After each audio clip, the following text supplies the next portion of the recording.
next on Unsolved Mysteries.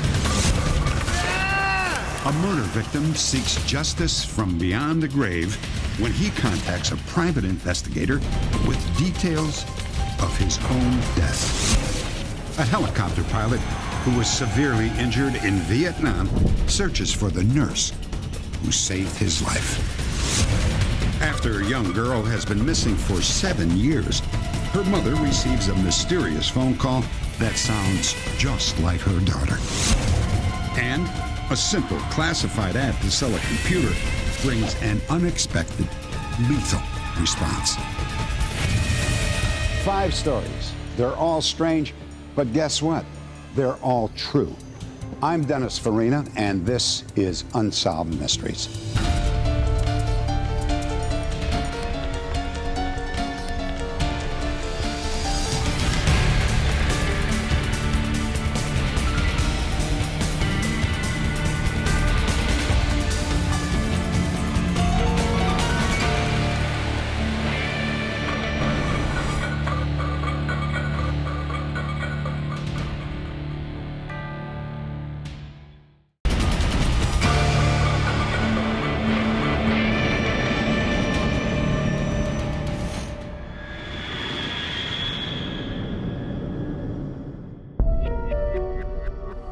I'm David Chase.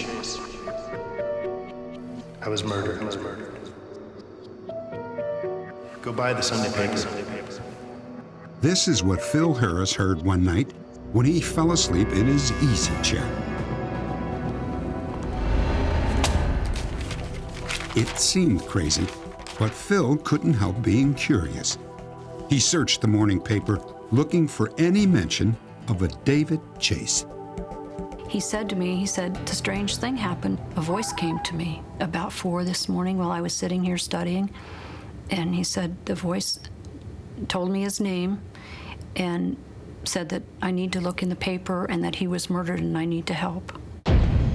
David Chase was a local cabinet maker who had drowned 4 months earlier. His wife is convinced that he had been murdered. Phil Harris believed that for some reason, he had been chosen to solve the case. He knew that he had to do something, and he knew it was coming from somewhere, and he was going to check it out. He arranged to meet with David's widow, Judy Chase. I really don't know what to think. Naturally, Judy was skeptical, until Phil began to talk about things that only David could have known. There were a lot of very personal details about my relationship with David that nobody else knew about our life together, our love for one another, pet names that David called me Honey Bunny and Shuggies, things like this that there's no way Phil Harris could have known. Phil and Judy struck an unusual deal. For $1, Phil agreed to investigate the case until it was solved. You've got a deal. Thank you so much. Phil Harris was a retired police detective and a credible source. We arranged to interview him about the case, but unfortunately, just a few weeks before filming began, Harris died of a massive heart attack. But still, he wanted the story to be told, so here it is. Dad, he's going to work.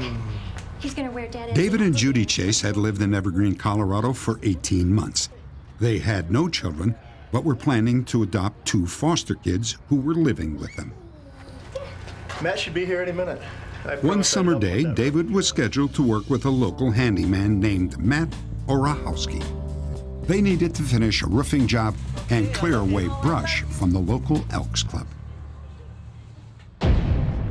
By noon, the work was done. The 2 men went to lunch and then stopped at the bank, where David cashed a check for $1,800. Hey, let's go drink some beer and shoot some pool. Sounds good. Yeah? Let's go. Judy was concerned when David didn't come home that night, and by the next morning, she knew that something was wrong. She immediately drove to Matt's house. No, Matt, where is my husband? You ain't home? No, he never came home. I left him at the bar. Where? On the deck? Shooting pool. Judy claims that Matt's girlfriend called her later that morning. She said he had told her when she asked about David that David had said, "Oh, I'm going for a swim. I've got a raft." And I found this completely bewildering. I mean, my husband was a very experienced mountain climber and had studied hypothermia and knew fully well the dangers of jumping into a snow-fed river. So the story was absolutely, completely impossible for me to believe. The Bear Creek River runs right by the bar where David and Matt were last seen together. By this time, Judy didn't believe anything Matt had to say, so she went to the police. When authorities questioned Matt, he told the same story that he had told his girlfriend. Matt has told us that he and David had been drinking most of the day, and that after they did that, they went out into the parking lot and unloaded these tree limbs from Matt's truck into Bear Creek. As they finished unloading, Matt told us that David jumped into the river and said, "Pick me up in Morrison." 6 weeks later, David's body was found in the Bear Creek River, 3 miles downstream from where he was last seen. The autopsy supported Matt's story. The coroner ruled that the cause of death was, quote, consistent with drowning. But Judy said that some of the coroner's findings made her suspicious. For instance, even though Matt claimed that they had been drinking all day, the autopsy didn't show that David was drunk at the time of death. Also, his neck was broken and there were unusual cuts on both of his legs. His clothes were evidently ripped from his body. He had partial clothing around his leg from his pants, and his shoes and socks were still intact, but the rest of his clothes were missing. There's no way David's blue jeans would come off, no matter how long he'd been in that water, because he tucked them into his boots, and the only way to get those jeans off would be to cut them off. Police questioned Matt again. This time, he changed 2 important details in his story. He now said that he and David left the bar and drove down the street to dump the brush from the job. He also said that David fell into the river and didn't jump. If it really was an accident, Judy wondered why Matt didn't try to get help from the nearby fire station. This location was 50 yards from the fire station. It was 10 yards from where people were still playing pool. You could have gotten someone to come and help within 1 minute, and David's life could have been saved. It was 3 months later that Phil Harris contacted Judy to say that David had been speaking to him from beyond the grave on a regular basis. Phil said the voice gave him details about what happened the day that David disappeared. These are the exact words he heard. Before I deposited my check for $1,800, he talked me into cashing it and keeping the money in my pocket, under the guise of possibly buying a decent truck from him. I had second thoughts about buying a truck from Matt, and I told him that as we were leaving the bar. Matt was furious with me at the time, which I didn't realize. As soon as we got back by his truck, he started to tell me that I had promised him this money and therefore it was his.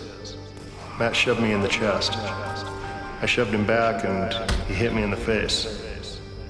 I immediately hit him back in the nose and he started bleeding very hard from the nose. This made him extremely mad and he flew into me. We went down very near the edge of the water.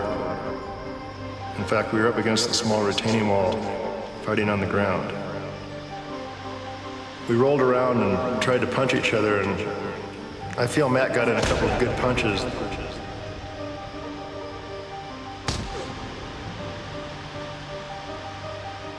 I only remember him hitting me in the back of the neck with a hard object. I don't know what he hit me with, but it broke my neck. Phil went on to say that Matt had an accomplice who helped him get rid of the body and the bloody clothes. The cuts on David's legs came from a knife. The knife that was used to cut my clothing off belonged to the other person. This is where Matt cut my clothes off rather than take my boots off.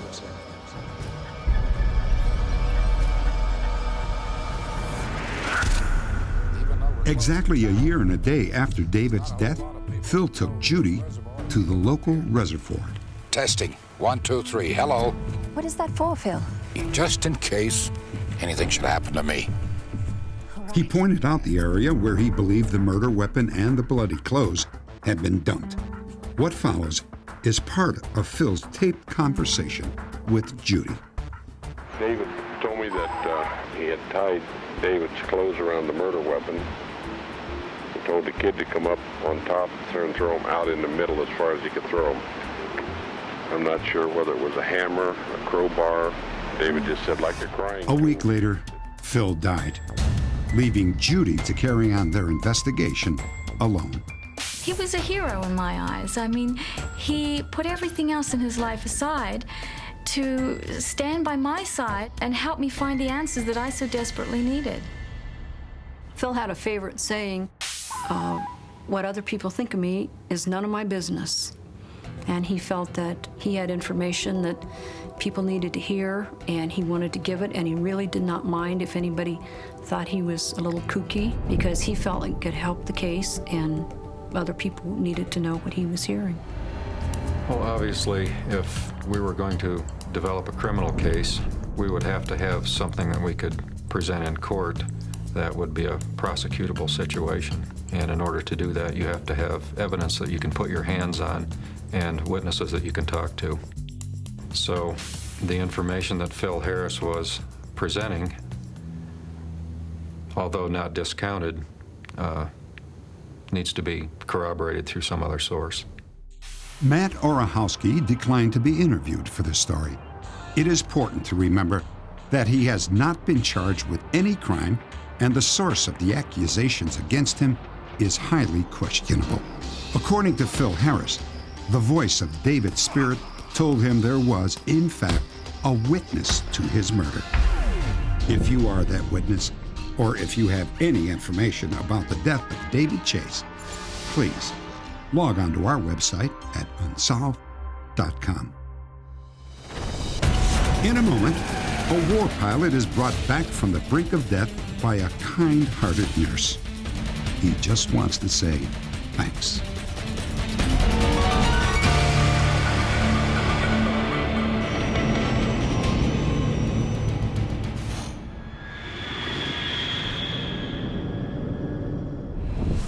In 1965, 18-year-old Jim Meade Jr. quit college to serve in Vietnam. We tried to talk him out of it, finish college, and then go. The war will still be there after you finish college. But he was determined, and he went. 2 years later, Jim earned his wings as an Army helicopter pilot in Vietnam. It didn't surprise me to see him want to give time to his country. And being in helicopters and being in the rescue mission and what have you, these were all part of Jim. Jim served in Vietnam for only 3 months, transporting troops to and from the front line. Twice, Jim was shot down, and twice he went back to duty. But the third time, he was not so lucky.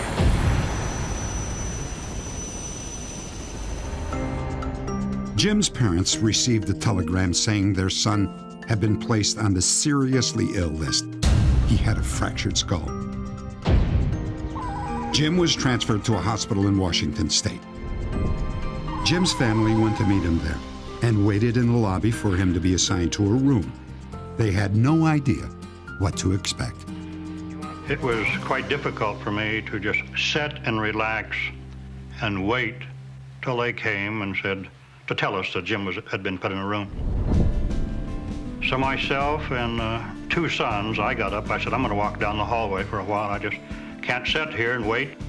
There was a soldier on the gurney, and he had bandages all over him, bandages in the head, legs in casts, tubes and bottles. So I said to the other boys, the 2 sons, I said, boy, that soldier is tore all to hell.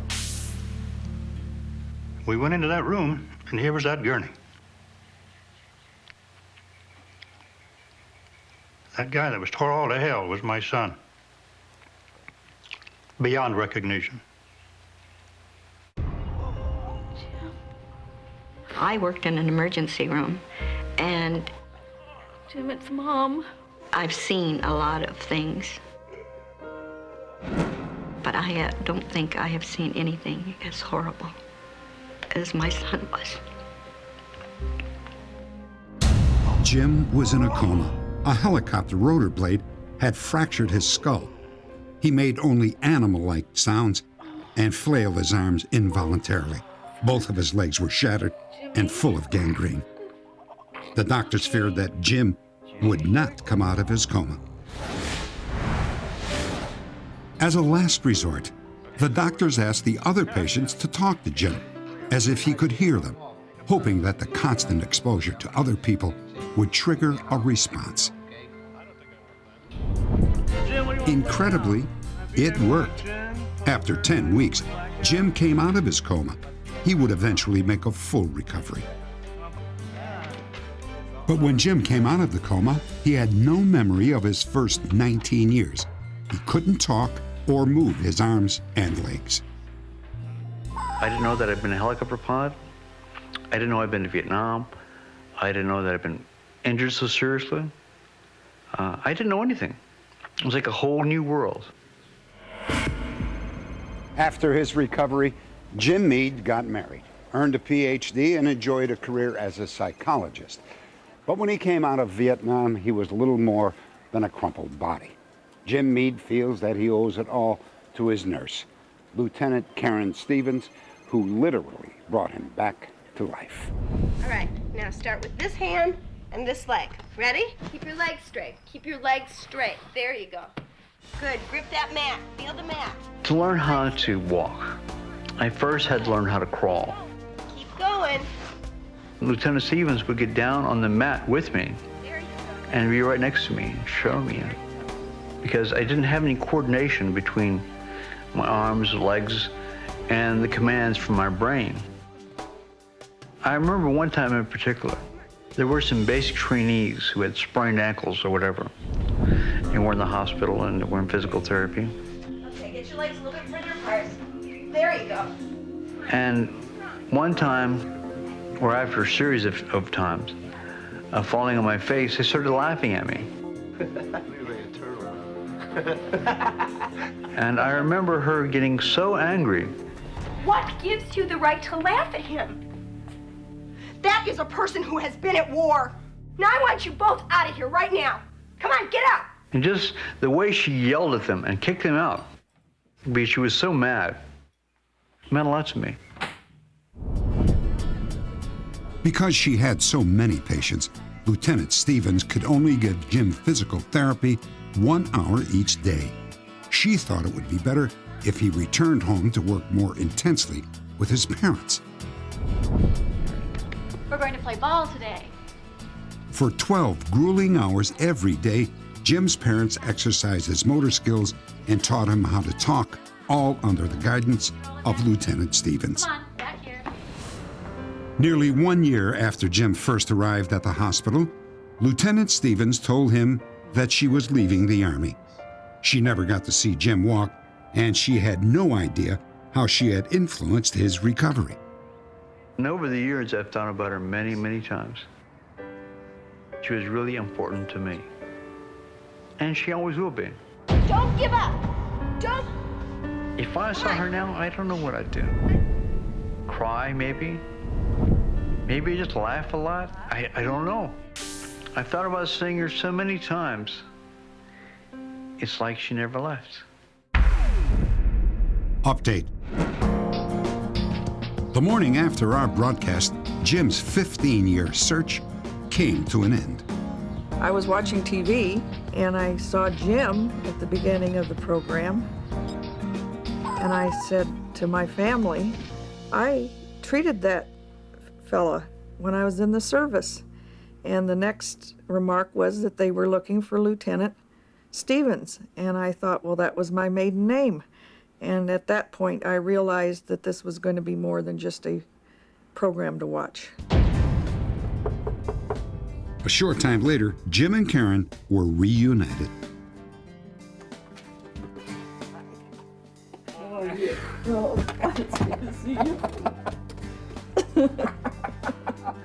you doing? Oh, good. How you doing? Oh, I'm fine. You look wonderful. The reunion today has been everything I expected it to be. It will stand out as one of the most exciting days of my life. It's thrilling to see someone that has come back so far and made a success of their life. But a lot of people had a lot to do with Jim Meade's recovery. I was just a small part. It would be very difficult for me to put into words what this day has meant to me. It just makes the future that much brighter because I do know that now the dreams do come true. Today, Jim Meade is retired and lives with his wife in Oregon. Karen Stevens Nelson lives in San Diego. They still keep in touch. Next, a violent confrontation, a mysterious phone call, and a strange psychic vision are the only clues to a young woman's disappearance.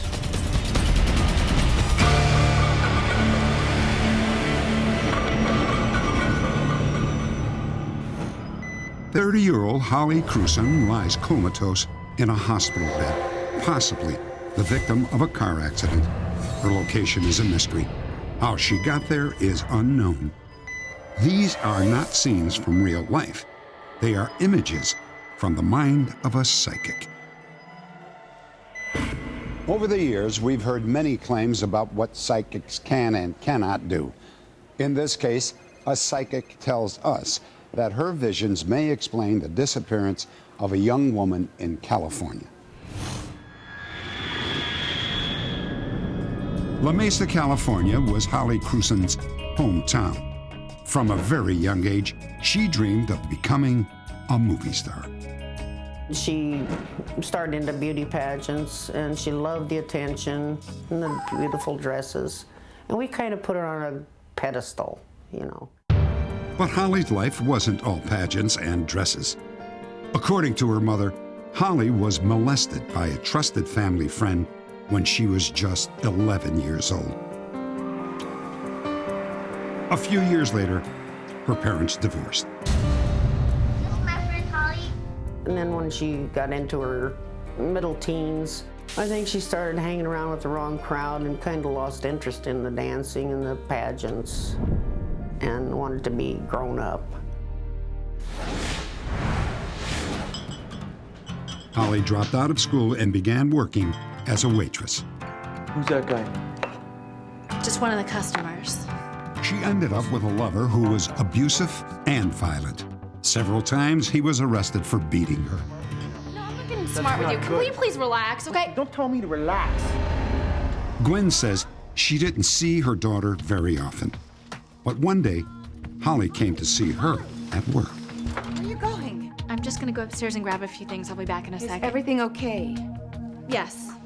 Gwen didn't know that this was the last time she would ever see her daughter. Have you seen Holly around? Over the next several weeks, Gwen tried to find Holly, but had no luck. I panicked and I called all of her friends. They hadn't seen her. Gwen reported her missing to the police. She was told that they couldn't help because Holly was an adult and that there was no evidence of foul play. 2 years later, with Holly still missing, police took a closer look at her boyfriend's criminal past. Because the boyfriend was arrested at least 3 different times for domestic violence with Holly. Detectives from the Mesa Police Department polygraphed her boyfriend, and it appeared at the time that he had no involvement in her disappearance. On Holly's 30th birthday, a San Diego newspaper publicized the story of Gwen's search for her daughter. A local psychic saw the story and says that she immediately began receiving images of Holly. Well, I started to get little flashes, like short little images, is how I receive a lot of my psychic information. And my first impression was seeing her in a hospital bed. So I knew right off that I wanted to contact this mother who was obviously missing her daughter something fierce. And I saw Holly in a hospital bed. Joyce told Gwen that Holly had left California to escape her abusive relationship. My feeling was that there was a car accident.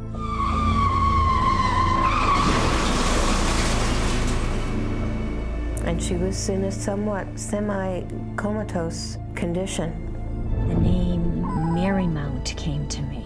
Joyce believed that Holly possibly received treatment at a hospital called Marymount. She also claimed the towns of Marysville and Kenwood were significant, but she couldn't make any further connections. 3 months later, Gwen received a phone call that would change her life. Hello? Holly? I hear this weak little voice say, Holly? "Hi, Mama." And I didn't hear anything. And I said, "Who is this?"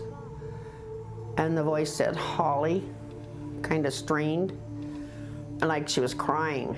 And I said, "Holly, is that you?" Are you still there, Holly?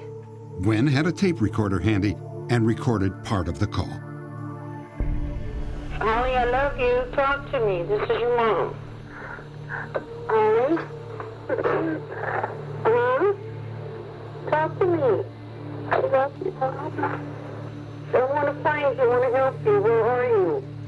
"I don't know. Huh? Are you in San Diego? Ohio?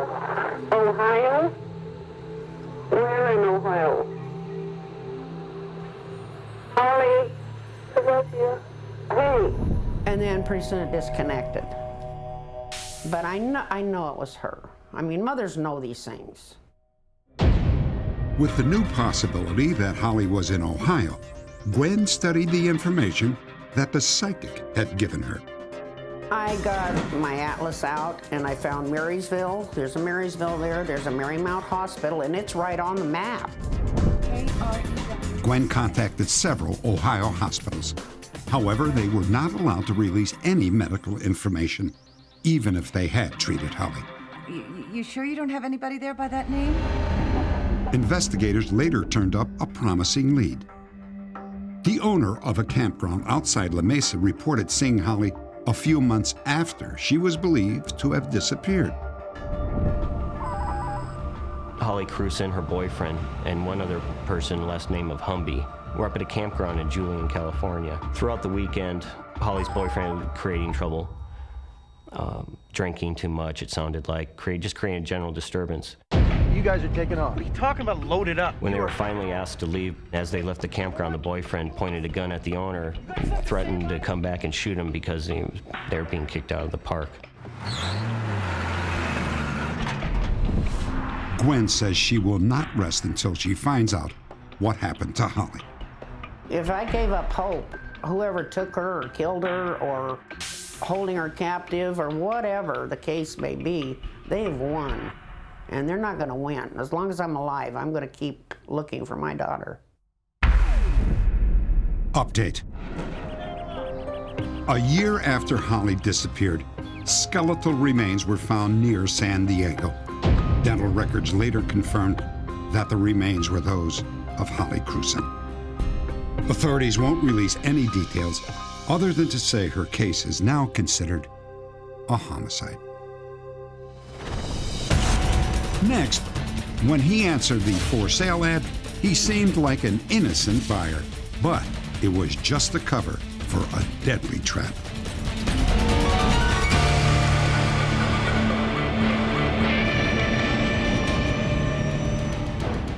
When a Nashville video company had some computer equipment to sell, it ran an ad in a local trade publication. No one could imagine that the sale of that equipment would end in murder.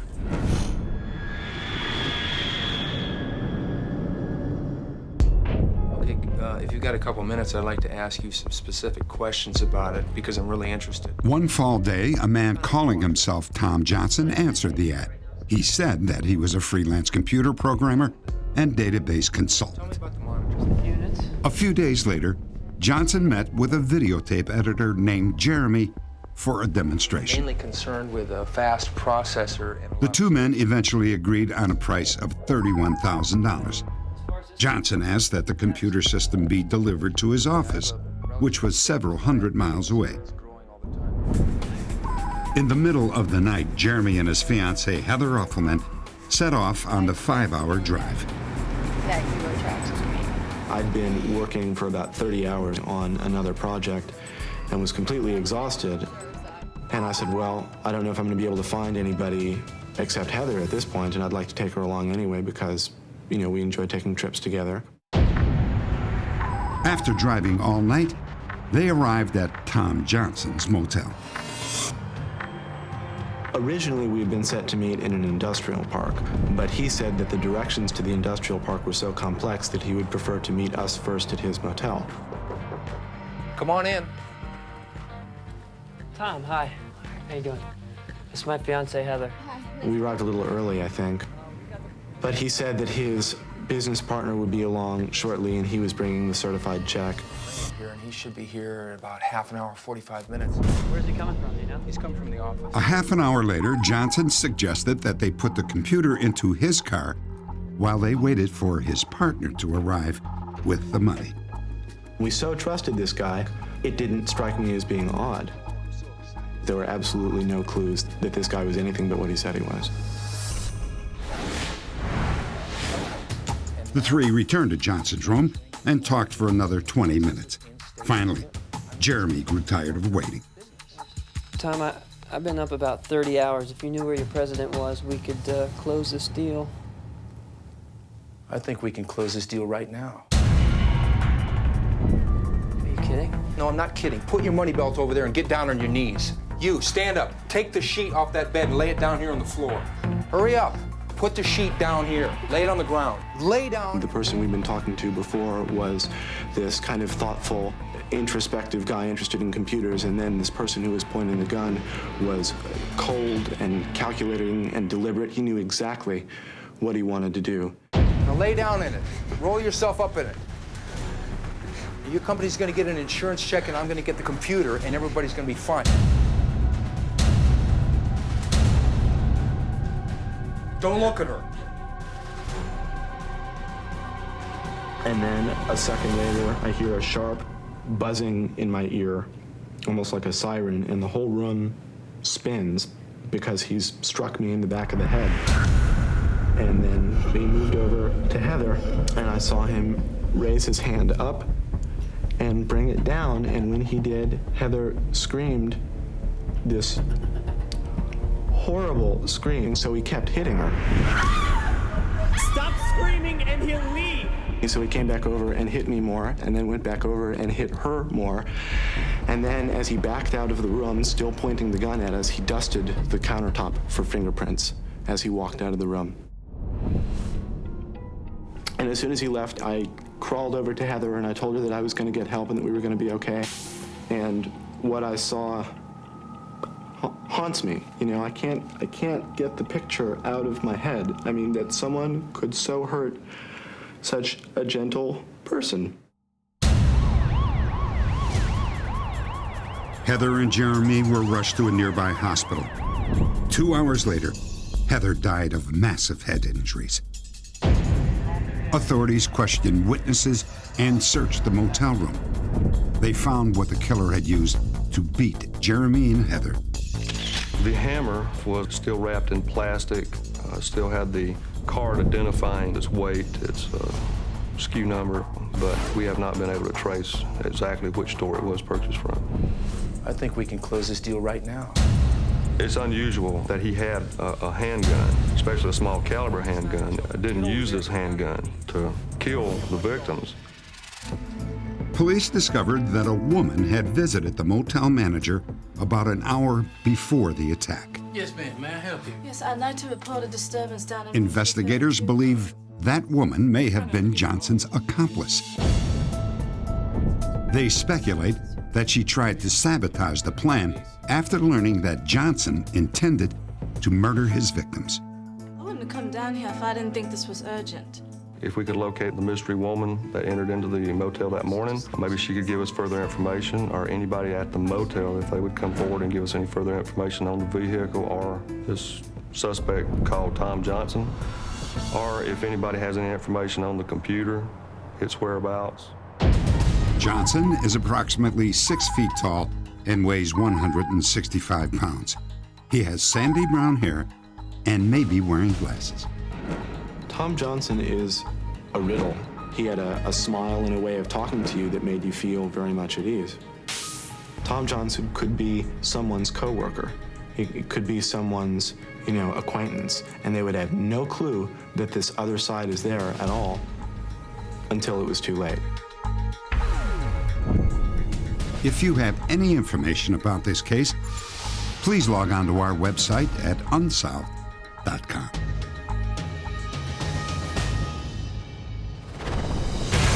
Next, a loving husband sends a letter to his wife on her birthday from beyond the grave.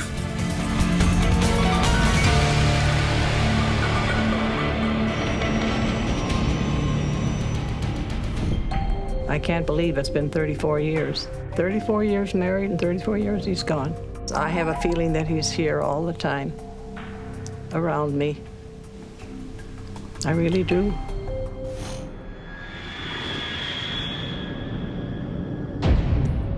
During the 1930s and 40s, Teresa and Frank Wilson were busy raising their 7 children. Money was scarce, but the Wilsons were content with the simple things in life. And then tragedy struck. Frank? The last time I saw Frank, we got up at our usual time, 6 o'clock, and went to the door, like I always did, to kiss him goodbye. Surprise me. All right. Goodbye, sweetheart. And that was his last words when he said goodbye, sweetheart. Frank Wilson died of a heart attack on his way to work. Frank was only 59 years old. Teresa's family, which eventually grew to include more than 24 grandchildren, helped to fill the void left by Frank's death. As Teresa approached her 80th birthday, her children planned a special celebration.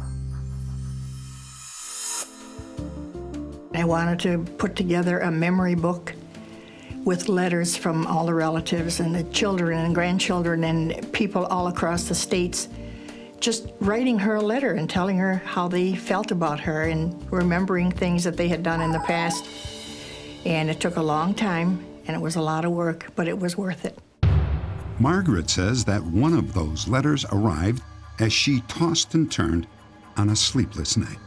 I sensed that there was someone in the door, and I looked over, and there was a man standing there. And it just came to me that it was my father.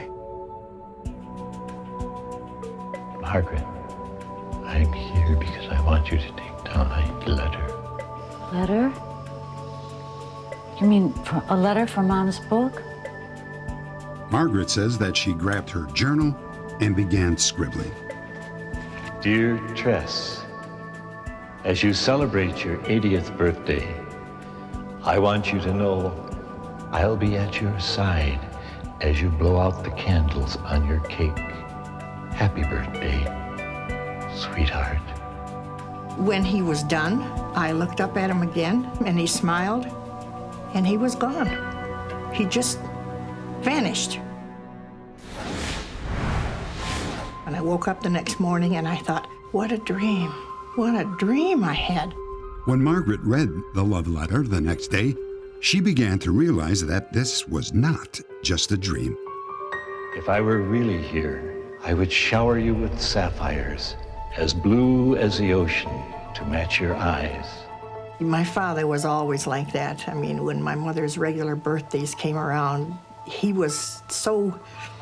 Sometimes they didn't have enough money to buy her a gift, but he always had something special for her, and I really think this was the most special thing he had in all her years. The night of the party finally arrived.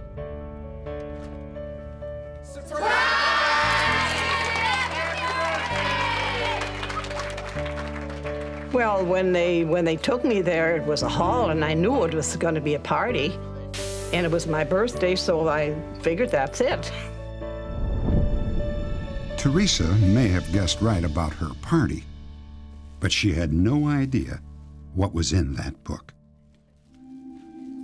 she opened the first page, and inside was the invitation, which, oh, that's nice. And then she opened it up, and there was a picture of her and my dad that my nephew had drawn, and then there was the letter. Dear Tress, I just couldn't control myself. I just started to cry. At first, Teresa thought that Margaret had written the letter as a way of including Frank in the celebration. But then she began to wonder. When it said, Dear Tress, everybody else called me Teresa, but he called me Tress. happy birthday, sweetheart, Frank. Couldn't get past the first page. I was in tears. How did you know what he called me? What do you mean? Sweetheart. I didn't. I just wrote what he said. I couldn't believe it. I said, oh no, it's just a dream. But then when she told me that she never knew about him calling me sweetheart, and she said that's what he signed it, told me to sign it, and then I believed it. More than a decade has passed since Teresa received the letter. Could it really have been a message from beyond the grave? Well, for Teresa, the answer is immaterial. For her, the letter remains a tangible link to her one true love. Well, I read his letter and I can just hear him say it just like he was right there. I love you more as each day brings us closer together. Stay a while, though. I'll wait forever. I loved that part of it. He doesn't want me to leave yet. And I guess my kids don't want me to leave either. But it gave me a good feeling to know that when I go, they shouldn't feel bad because I'll have somebody waiting for me.